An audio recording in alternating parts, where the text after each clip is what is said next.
Hello，大家好，这是可以让你在开车、做家事以及睡前需要声音陪伴你的鬼故事。那故事开始了。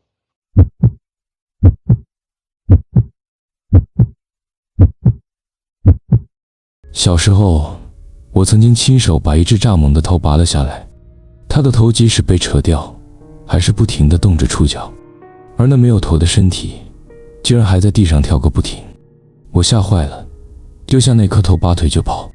那画面从此成了我的童年阴影，而这段记忆却在我大学时代某次的经历中再度被唤醒。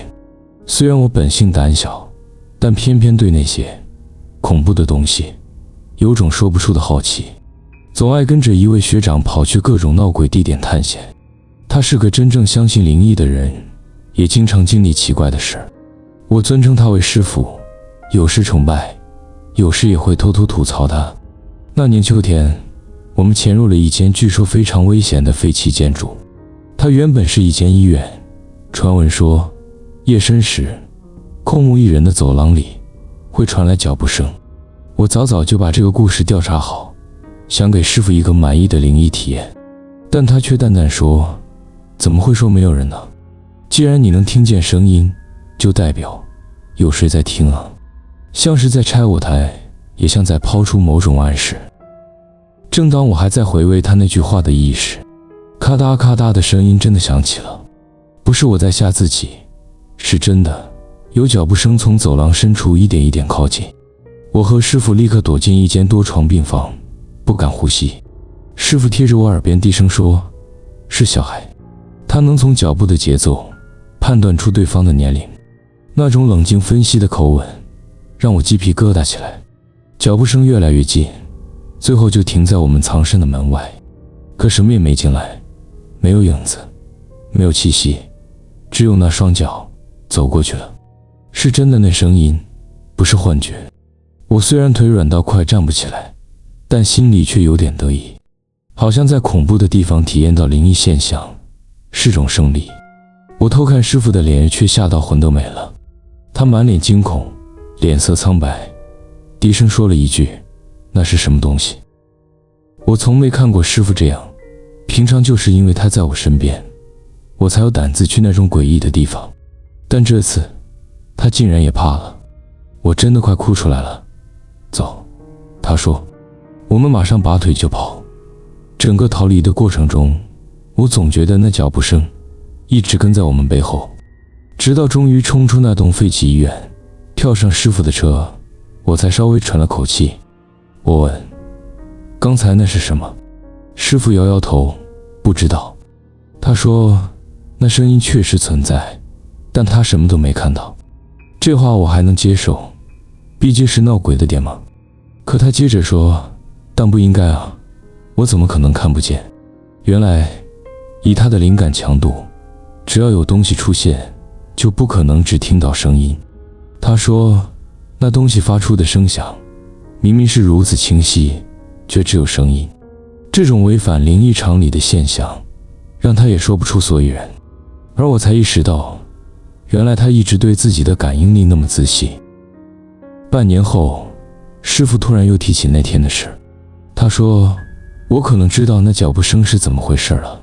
原来这半年他一直在调查那间废医院的背景。他发现曾有一位小女孩住过那里，因为事故失去了双腿。据说她在住院期间不断抱怨自己的脚还在痛，脚还会痒。那是一种叫做幻肢症候群的状况，即便身体已经失去了某个部位，但神经还是会感觉它还存在。他说，我想那双脚现在还在那里走着。那一瞬间，我脑中闪过儿时那只蚱蜢的画面，那颗被拔掉的头还在动，那没有头的身体还在跳。这种事情我也是第一次见到。师父语气中带着兴奋，这世界的神秘比我们以为的还深得多啊。我听着听着有些发毛，问他，那个女孩后来怎么样了？他微笑了一下，语气轻松的像在开玩笑。我昨天送她上路了。他语气轻描淡写，却让我背脊发凉。我分不清那句话到底是不是玩笑？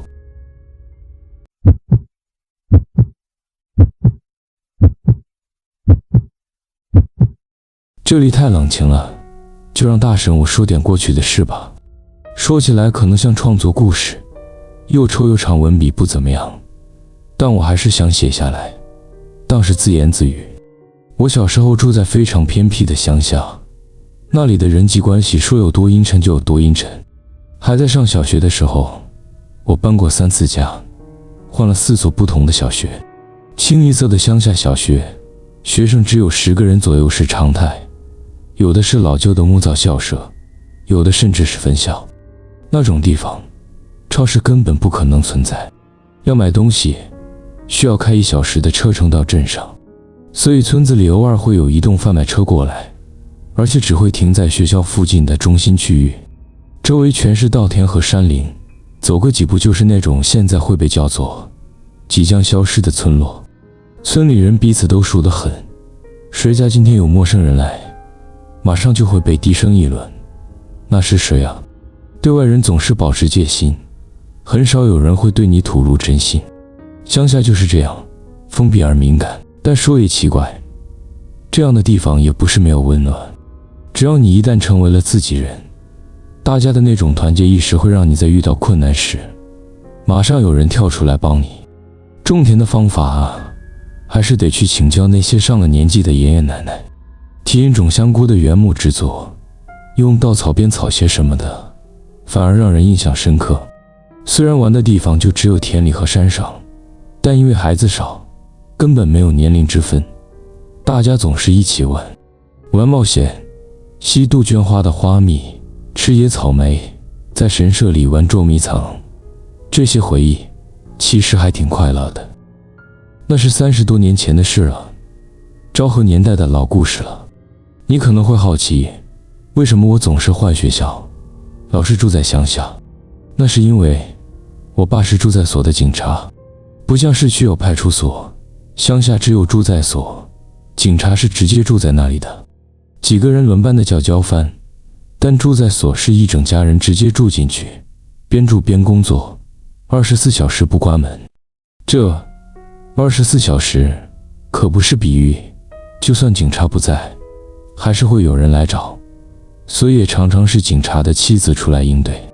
我妈以前是妇警，对这一套很熟，也因此总是被村里人倚重。因为这样，我们一家总是搬来搬去。从我有记忆以来，小学时期住的全都是住在所。话说回来，乡下发生事件的机会真的不多，人口本来就少，自然也就少有什么刑事案件。更重要的是，这里有一种风气，事情尽量自己人解决。比如有一次在村里的饮酒聚会上，有人吵了起来。吵架本身不算稀奇，可那次情况不妙，既然动了刀，结果我爸就被叫了过去。那后来怎么办的呢？我爸到了现场，对方却只是拍拍胸口说，酒退了就没事了，朱在先生可以回去了。我妈听了后还问他说，不叫本厅那边派人来处理吗？但对方只是摇头，语气很平淡地回，不用，这种事我们自己人会处理，朱在先生不必管。听我爸说完后，我才知道他就这么被请了回来。再后来，那个闹出动刀事件的人就再也没出现在村里。怎么说呢？这里就是那种地方。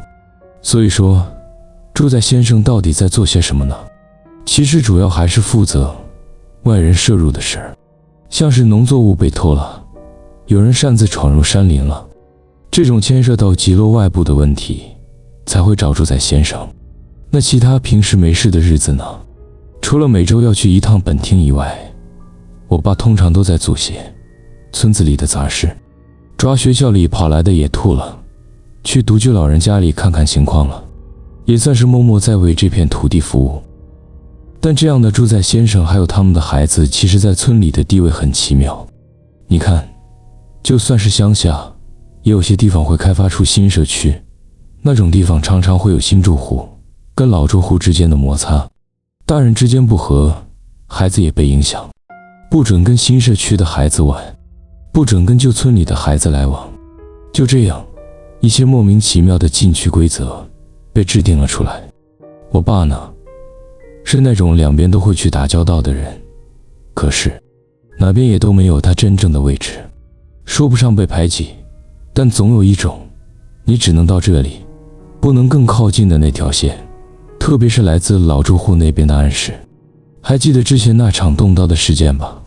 即使是那么严重的事，村民们还是坚持内部处理就好。而像我爸这种住在先生，并不被视为真正的内部人，就算他们一家人在村里住了几年，也始终是外派来的，住在通常最多也就待个2-3年，然后就会被调到别的地方。这些年我慢慢也明白了，只要不是什么天翻地覆的大事，村民总是倾向自己吞下自己解决，外人就算再怎么热心，也只能在门口止步，表面上对你好声好气，但其实那不过是种各退一步，彼此装没事的默契。前面讲了那么多铺陈，其实就是为了说明接下来这件事是一段发生在那样封闭受古老习俗束缚的乡下地方的故事。那年我小学6年级，又转学了，这已经是我就读的第4间小学了。这所小学位于一个被群山包围，放眼望去尽是稻田的纯正乡下地区，全校学生不到100人，每个年级大约也只有20人左右。我早就已经是个转学老手了。那天自我介绍完后，我走向教室最后一排唯一空着的位置坐下，马上就主动地转头跟隔壁的女孩搭话：“我叫某某某，请多多指教我。”我开朗地说完，才发现她的脸比一般孩子大一些，双眼细到几乎看不出有没有睁开。长大后回想起来，她的脸型有点像是我们现在说的唐氏症孩子的特征，虽然我现在也不确定该怎么形容。如果让谁不舒服了，我先说声对不起。她穿着一件粉红色的上衣，不过已经沾满灰尘和污渍，看起来更像是褪色的灰粉。下半身则是一条黑色运动裤，即使是当时还年幼的我，也能隐约感觉出，也许他是个有些障碍的孩子。但没想到他竟用慢吞吞的声音笑着回我：“请多多指教。”我们开始聊了起来，虽然他说话和动作都有些迟缓，但理解能力不算差，上课的内容也能跟得上。老师偶尔会在课堂上多注意他一点，看看他有没有理解内容。除此之外，他跟其他学生并没什么太大不同。他总是细住眼，嘴角上扬，给人一种一直在笑的感觉，性格温和，动作慢慢的，但他能够正常对话。我们又是前后排的女生，自然就常常说话。这个女孩就叫她梅雨吧。转学大概过了2个月，有一天我突然被班上的女生们叫住了。不过说是女生们，其实一整个年级只有1班，总共也才20人左右，女生加起来不过10个，除掉梅雨，也就是说除了她以外的全体女生都叫我过去。我心里还想着，我是霸凌吗？是那种常见的乡下排挤剧本吗？还带点好奇的被一群女生围住。结果气氛跟我想的不太一样，站在女生圈中心，像是小团体老大的那个女孩，就叫她真阳好了，露出一副难以启齿的样子，开口说：“你啊，最好还是别跟梅雨太亲近会比较好。”咦，不是针对我吗？那是对梅雨的霸凌咯。我心里本来是这么想的，但很快察觉不太对劲。那些女生的神情不是在八卦，也不是敌意，而是带着一种明显的恐惧。我问她们到底发生什么事，真阳支支吾吾地说，她的爸妈警告她，靠近梅雨会被诅咒。然后其他女生也纷纷点头，仿佛这已经是整个年级女生们之间理所当然的共识了。老实说，我当下真的忍不住笑出来了。什么？诅咒？这年头还有人相信这种东西吗？但他们一脸认真，不断说出一些所谓的梅雨的诅咒事件，例如某某跟梅雨说过话，当天就跌倒受伤了，或是一起下课回家的那个谁后来发烧了之类的。说穿了，几乎都是些巧合到不能再巧合的小事，但他们就是深信不疑。我也这才意识到，难怪梅雨从来没有跟其他人讲过话，原来大家都在躲着她。这些女生的态度我可以理解，但我完全不能接受被诅咒这种荒唐的理由。我很理性地说服他们，这些都是迷信和巧合，但他们根本听不进去。我原本以为自己已经很了解乡下地方的种种习俗了，但这还是我第一次碰到诅咒这种说法。说真的，我也不知道该怎么反驳他们，最后只好点点头说，好了，我会小心梅雨的。说完，我就找了个借口离开了那圈人。但说是说要小心，班上座位没变，我还是坐在梅雨旁边。平常一起讨论分组，当然还是跟他配对。就这样，每天的生活好像什么都没变一样，一切照旧地继续着。暑假过去了，转眼进入了秋天，但该发生的不幸并没有发生。我的生活依然平淡，依然是那种再普通不过的乡下日子。而就在这个时期，班上那些原本对梅雨敬而远之的女生，开始慢慢地跟她有了些互动。虽说只是像帮忙传讲义这种小事，但考虑到她们之前是完全避开梅雨不接近的程度，这样的转变还是让我颇为惊讶。大概是因为我这个每天和梅雨最亲近的人，却一点事都没发生，所以他们也慢慢放下心防了吧。我心里甚至有点小小的成就感，想着也许我这个转学生刚好成了这个古老乡下习俗中的一阵新风吹入也说不定了。某个秋天的星期天，我像平常一样在家旁的田埂边和附近的孩子们一起玩。这时梅雨从那边的山道慢慢走了过来，他家在山的另一头，每天同学都要花上1个小时，所以他会出现在我家附近实在是第一次。他发现我之后走过来笑着说，要不要来我家玩？其他原本在玩的孩子一看到梅雨，就像被赶走一样，咻的一下全散了。大概是那个诅咒论还在作祟吧。不过我倒是没想太多，便答应了他的邀请。好啊，走吧。就这样，我跟着他踏上前往他家的山路。沿途我们边走边采山里的果实，有野生的木通和无花果，一边吃一边走。还没到他家，肚子就有点饱了。他家藏在山里一个比较空旷的小坡地上，第一眼看过去，我还以为是用来堆放农具的小屋子。整栋房子是用铁皮搭建的，又矮又小，屋顶跟墙壁都是波纹新板。这就是梅雨的家。走进屋子里，里面也非常简单，就只有一间小和室和一个小厨房。梅雨说她平常一个人就在家里玩，周围根本没有其他民宅，这里真的是偏僻得可以。我好奇地问她平常都玩些什么，结果她从架子上拿出一本给低年级看的图画书，看起来也没什么其他玩具了。说实话，我玩着玩着就开始觉得有点无聊了，于是提议要不要去外面走走。那天我们就这样在山里到处探险玩耍，等到天色渐暗，我说我该回家了。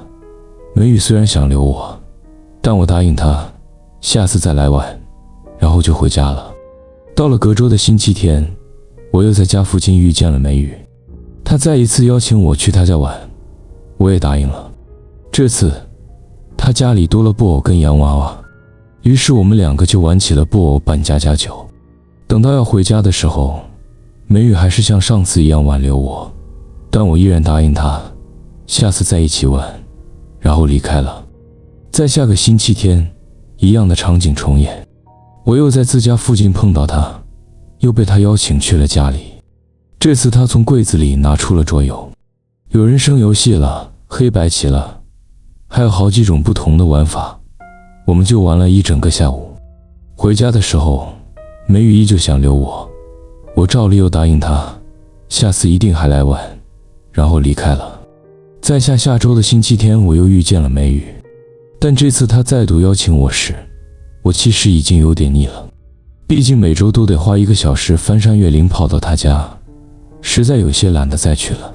所以那天我就婉拒了她的邀约，改在家附近玩。大约下午3点左右，我回家吃点心，梅雨也就自己回去了。隔天到了学校，梅雨走过来对我说：“给你的。”她递给我一张贴纸。那段时间，班上女生之间正流行贴纸交换，是那种文具店里大约100元一小包，图案可爱的贴纸，大家会贴在笔记本或铅笔盒上装饰。但毕竟是小学生嘛，口袋钱有限，大家就会互相交换重复的贴纸，扩充自己的贴纸收藏。我也有跟班上的女孩们交换过几次，不过梅雨一直都没参加这类交换。我一边想着，也许是她爸妈最近买给她的吧，毕竟我每次去她家，好像都会看到新的玩具出现。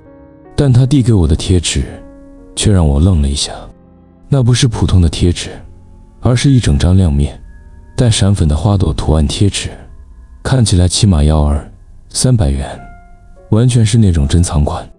如果只是单方面收下，我心里会有点过意不去。于是我收下他的贴纸后，从自己的贴纸本里挑了一张最喜欢的角色贴纸递给他。来，我们交换，爸。我笑着说。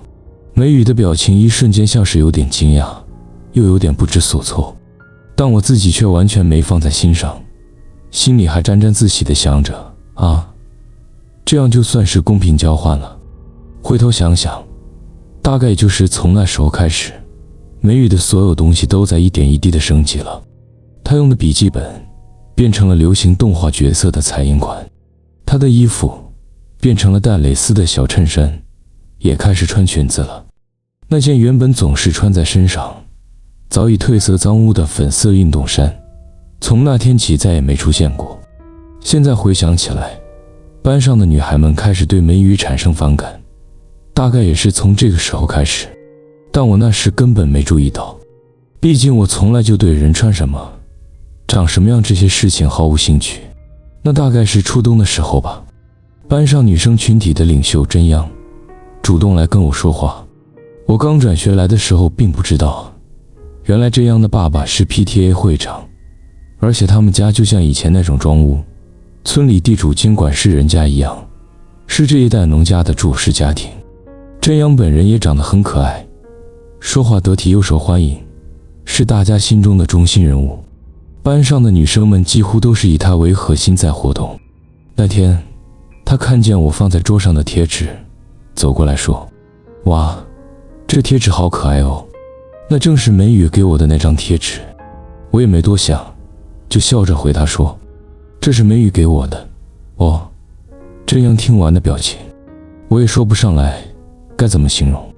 他的脸似乎在那一瞬间僵了一下，也许是我看错了吧。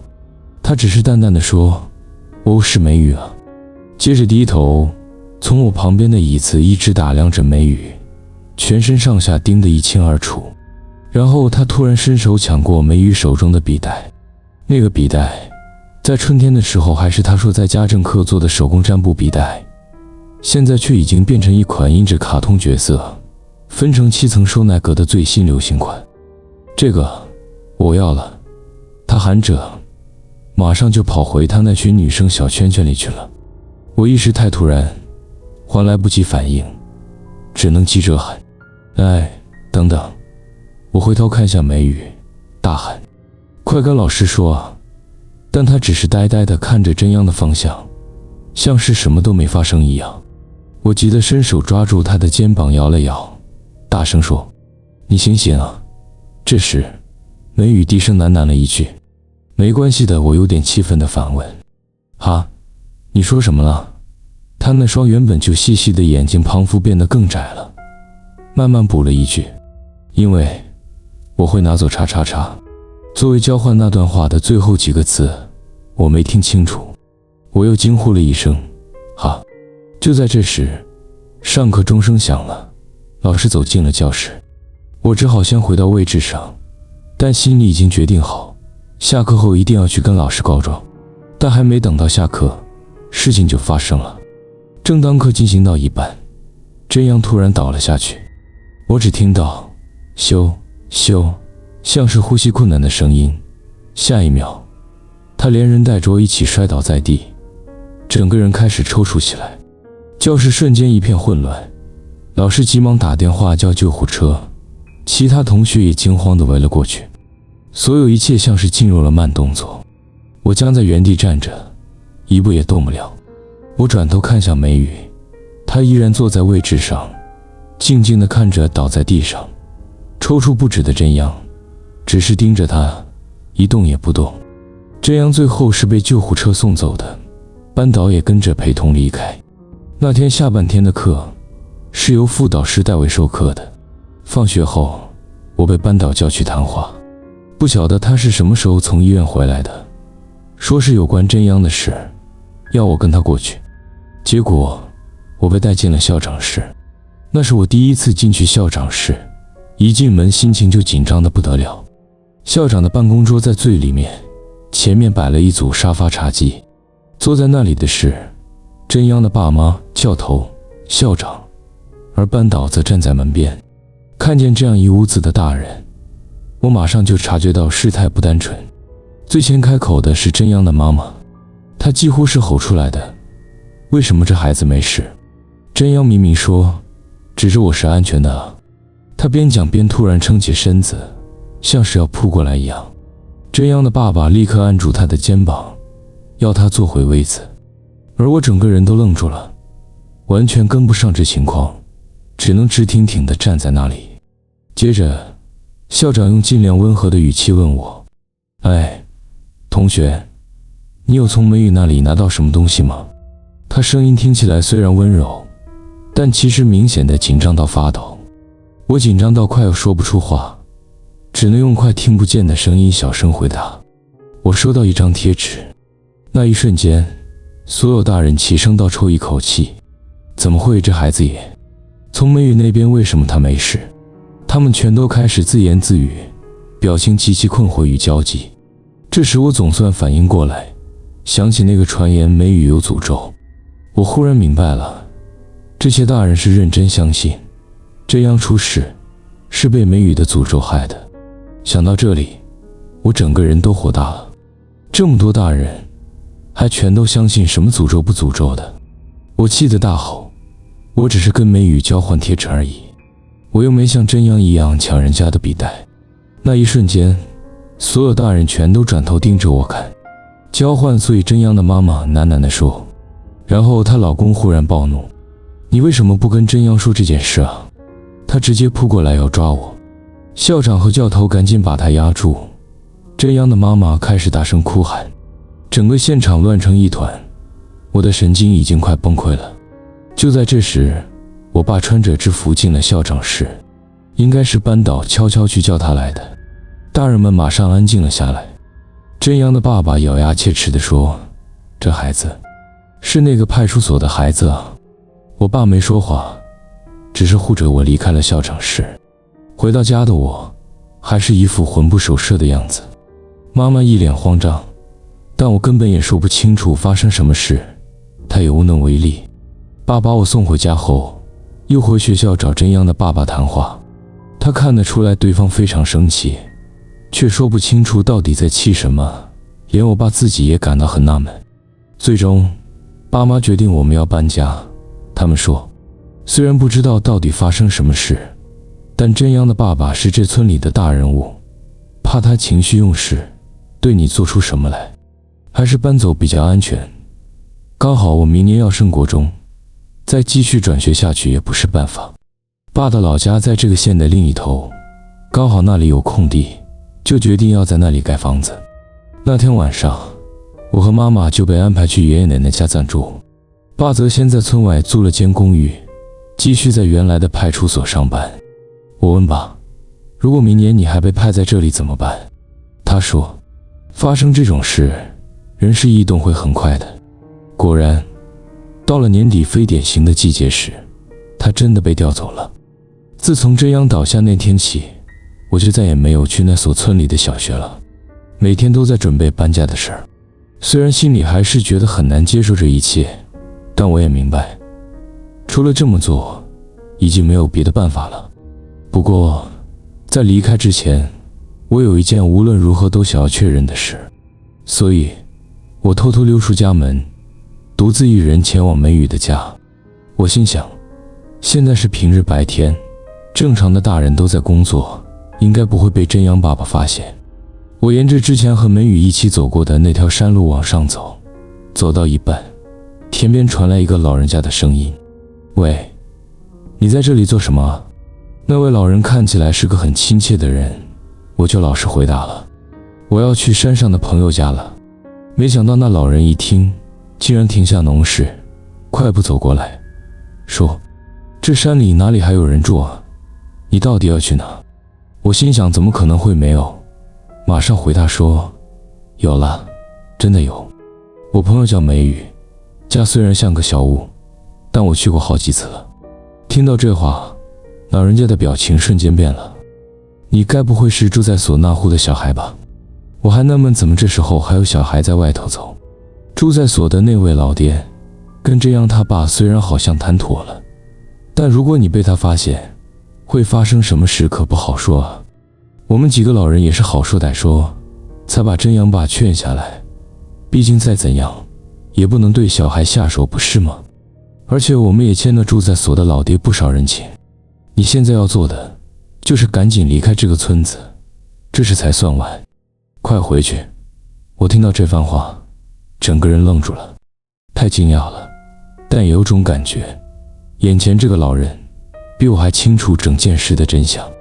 我当下就决定不问他，我再也找不到答案了。于是我问他：“那梅雨他没事吗？”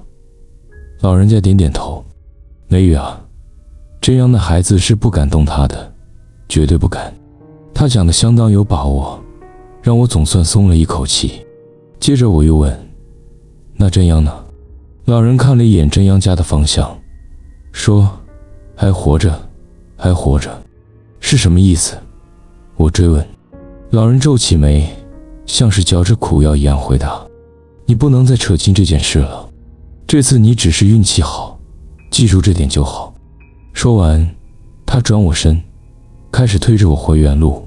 我忍不住回头喊：“可是真阳明明说，碰了梅雨就会被诅咒，这是真的吗？是这样的吗？”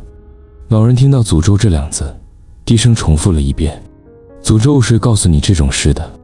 我回他：“是真阳，他说是从他爸爸那里听来的。”老人长长的叹了一口气，说：“年轻一辈原来是这样理解的啊。不对了，原本不是这种东西。”那东西啊，他话说到一半就停了下来，看起来好像还在思考，但最后还是什么也没说。过了会儿他又开口：“快回去吧，就算只是被别人看到我跟你说话，我也会有麻烦。”我知道他是真心替我担心，既然如此，我也不能害他。我点点头，转身回家了。我正沿着山路往下走时，梅雨从一旁的小路里走了出来。“梅雨！”我立刻朝他跑了过去。“你没事太好了，你还好吗？我们就要搬家了啦。”虽然我完全不懂到底发生了什么，我不断地跟他说话，但说着说着就察觉到了他的样子怪怪的。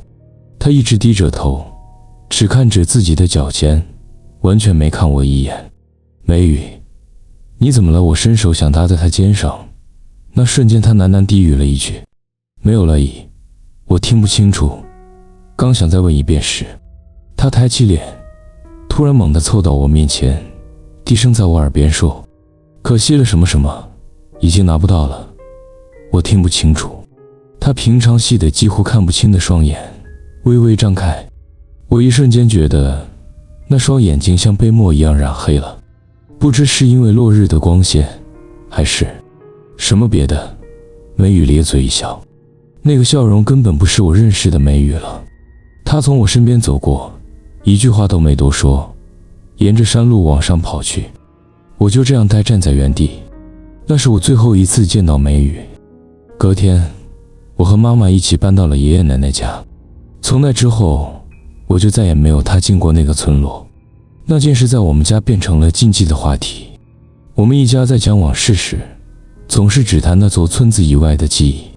爷爷奶奶的家位在一个还算热闹的小镇里，我也忙着适应城市里的生活。不知不觉，那些事就从记忆中慢慢褪色了。直到某一天，我打开收纳柜，翻出以前的小学笔记本，从里面掉出了一张梅雨送我的贴纸。看到那张贴纸，我才又想起那些被遗忘的片段。仔细回想起来，真的有太多奇怪的事了。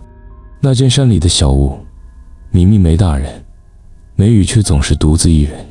他家里不知道什么时候开始多了好多玩具，我从来没见过他的父母，也没听他提过。还有，他的样子总是越来越干净整齐，为什么别人不能从他那里收下东西？那群大人对我说的那些话又是什么意思？而真阳现在到底变成什么样子了？